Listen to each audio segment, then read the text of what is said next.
The Battle of Beallighne-Broig was a battle fought between Scottish clans from the lands of northwest Ross against northeastern clans of Ross who supported the Earl of Ross. The actual date of the battle is debated. It probably occurred in 1452, but the conflicts of the clans suggest a date as early as 1299. Beallighne-Broig lies about 20 miles northwest of Inverness in the parish of Fodderty, overlooking the A835 road that goes west past Loch Glasgarnock to Ullapool. The pass separates the high ridge of Ben Wyvers from the lower summit of Carnmore, overlooking Loch Ballachulle to the east. Thomas describes it as 2 miles NW of Garbutt, at the watershed between the Strathranick River and Garbutt River, and also as being between Ferrine Donald and Loch Broom. The Garbutt and Strathranick both run into the Blackwater, a tributary of the River Conan that flows east from Loch Glasgarnock. Archaeology.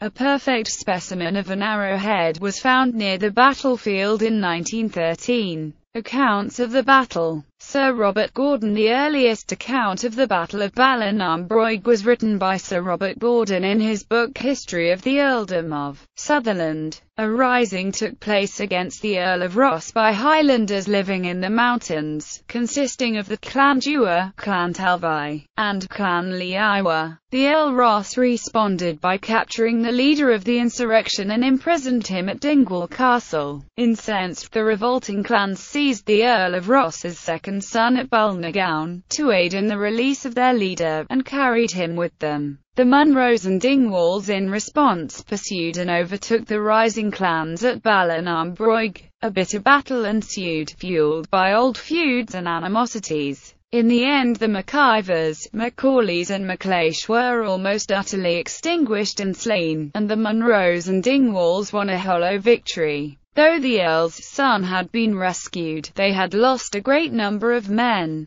Wardlaw manuscript. James Fraser wrote the Wardlaw manuscript in about 1674. It states that the Battle of Beallighne-Broig took place in 1374. Fraser states that there was an insurrection against Hugh, Earl of Ross. Fraser states that the rebels attempted to seize the Earl at Dingwall, who, being aware of this, made an expedition and captured their leader Donald Garve MacIver. The rebels in response captured the Earl's second son, Alexander, at Balnagowan. The Earl then acquaints Fraser, Lord Lovat, who with the Munros and Dingwalls pursued the rebels and overtook them at Beallighne-Broig, where they were encamped, and there ensued a cruel conflict. The rebel clans were almost cut off and the Munros had a sorrowful victory of it, having lost a great number of their own men but carried back the Earl's son. The Laird of Kildare was killed along with 70 of the name Dingwall. However, Euphemia I, Countess of Ross, had died by 1398 and Euphemia II, Countess of Ross, had died by 1424. The generally accepted date of the Battle of Beallighne-Broig is 1452, which therefore casts doubt on the story written in the Letterfern manuscript. The story runs that Euphemia of Ross wished to marry Mackenzie, despite his refusals. Her followers imprisoned him and tortured his servant, who stated that Ellendonan Castle would never be surrendered by its constable, Macaulay, except to the one who wore Mackenzie's ring.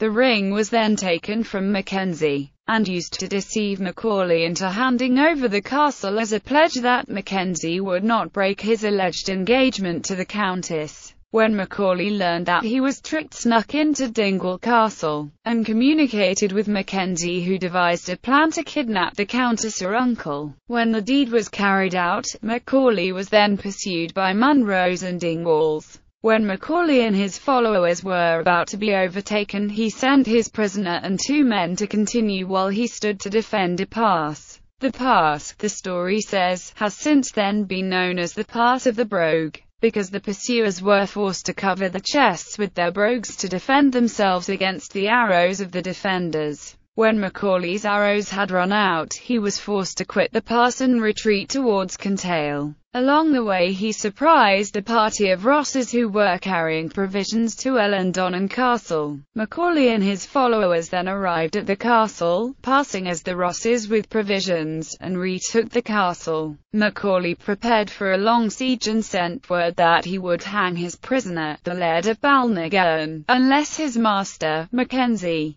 was set free, and so Mackenzie was freed in exchange for Ross of Beallighne-Broig. George Mackenzie, 1st Earl of Cromartie. George Mackenzie, 1st Earl of Cromartie, wrote an account in his MS History of the Mackenzies, also known as the Untitled MS, in the late 17th or early 18th century. He placed the battle immediately after the Battle of Harlaw, in 1411. The Earl of Ross in 1411 was in fact Euphemia II, Countess of Ross, who did not have a son, and therefore casts doubt on the date of 1411 given by George Mackenzie, 1st Earl of Cromartie. In that he states it was a Mackenzie who was made prisoner by the Earl of Ross. The Earl of Ross's son was then seized by a force of Mackenzies who were successful in using their captive in bargaining for the release of their leader in exchange. John Anderson, historian John Anderson, wrote an account of the Battle of Beallighne-Broig in his History of the Frasers in 1825, quoting from the MSS of Frasers, MSS of Mackenzies and MSS of Fowles family, in the Advocate's Library. In 1374, vassals of the Earl of Ross rose against him, the bulk of who were MacIvors, Macaulays, and Maclays. It was decided they would surprise the Earl, but having been forewarned, the Earl captured and imprisoned their leader, Donald Garb MacIvor, in the castle of Dingwall. The rebelling faction then apprehended the Earl of Ross's second son, Alexander, at Beallighne and carried him captive with them to make a deal with the Earl. The Earl of Ross asked for assistance from the Laird of Lovat, who then sent 200 men and a force of Dingwalls and Munros, in aid of the Earl. This force overtook the clans at Beallighne-Broig where they had encamped. During the battle which followed, the clans Ivor and Leave were almost cut off. The Laird of Lovat and his force were victorious in the affair, as he had rescued the Earl's son, but the victory was dearly bought. The Dingwalls suffered heavy casualties, including their chief, William Dingwall of Kildare, and 140 of his clan. The Munros, besides losing many men, also suffered losses to their leading family of Fowles.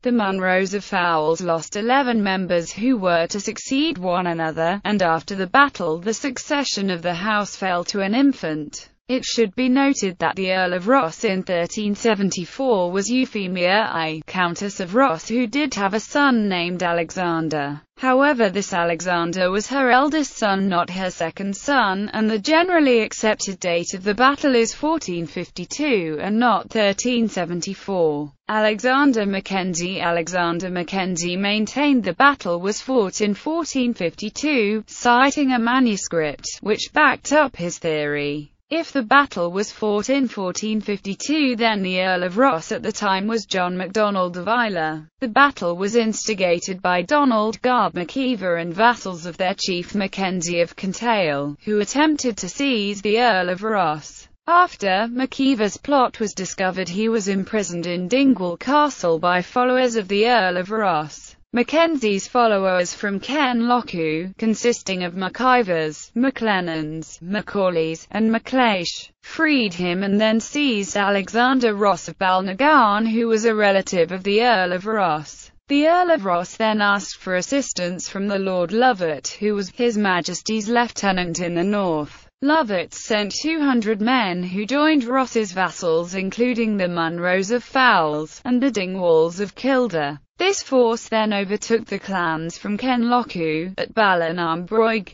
The clans of Kenlochu were said to have been almost extirpated. while all Dingwalls, who numbered 140, were killed, and the Munro family of fowls lost 11, which included the leading men of their clan. R.W. Munro historian R.W. Munro published a book, The Munro Tree 1734, in 1978, which includes both the details of a Munro family tree dating from 1734 as well as his own historical research into the Munro family. Munro states that the Munro Tree of 1734 mentions the Battle of Beallighne-Broig, but it does not say that the Munro chief was killed, even though it does mention that other Munro chiefs were killed in other battles, such as the Battle of Halidon Hill in 1333 and the Battle of Pinkie Cleugh in 1547. And it is therefore possible that the Mackenzie statement that the Munro chief was killed at the Battle of Beallighne-Broig is incorrect.